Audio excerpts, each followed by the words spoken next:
and I am the founder of Cornerstone Fitness and Life.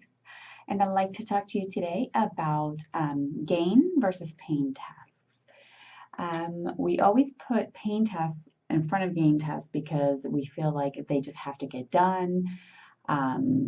They're kind of like just an automatic thing, everyday life, taking out the trash, paying the bills. Of course, if you don't do those things, then you're going to have your electricity turned off and your house is going to stink.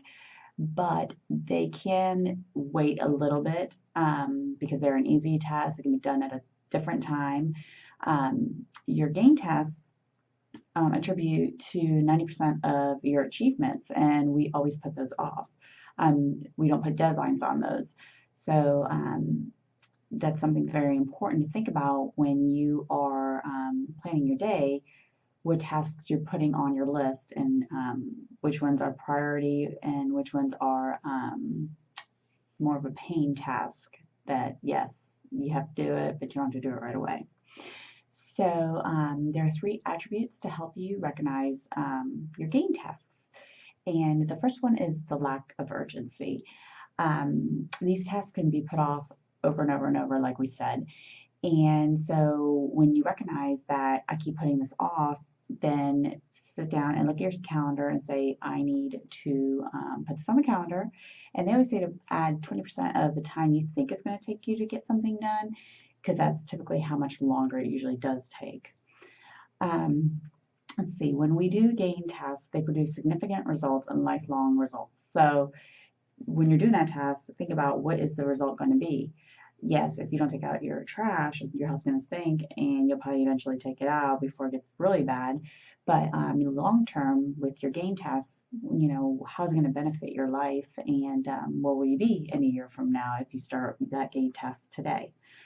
Number 3 would be you cannot delegate these tasks out. So you can delegate taking the trash out, but you cannot delegate your gain task that is something that you are working on, a project that's personal to you, someone's counting on you for. So learn to delegate the ones that you can delegate and prioritize the things that you cannot. Now that you can identify the gain tasks, how do you actually achieve your gains? Okay, number 1, you would schedule it. Like we said earlier, you put on your calendar and it's a non-negotiable. You just say, I'm going to get it done, sit down, and say, I'm going to block off this 2 hours and nothing else is going to interrupt it. And you may not get it fully done, but at least you know that you're dedicating that time and you're 2 hours ahead of the game once you're done with that portion of the day. Number 2 would be defend your tasks. Like I said, they're non-negotiable. You just have to do them unless there's an emergency. That gets them first.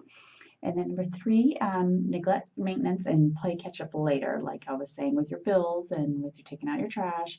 You can do it at a different time. You can even do it when you are relaxing on the couch or whatever. Set up automatic payments to help with that kind of thing. So it's just, a good way to start prioritizing. My husband actually wrote it up there on my board. I don't think you can see it, but we usually do like all our pain tasks, and then at the end of the day we try to get those last few gain tasks done.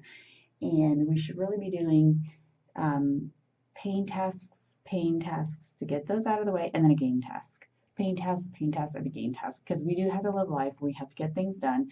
But then when you start realizing which is pain and which is gain, you can start delegating out the pain and start minimizing that even more. So I hope this little short video helped help you prioritize, and look forward to seeing you guys again.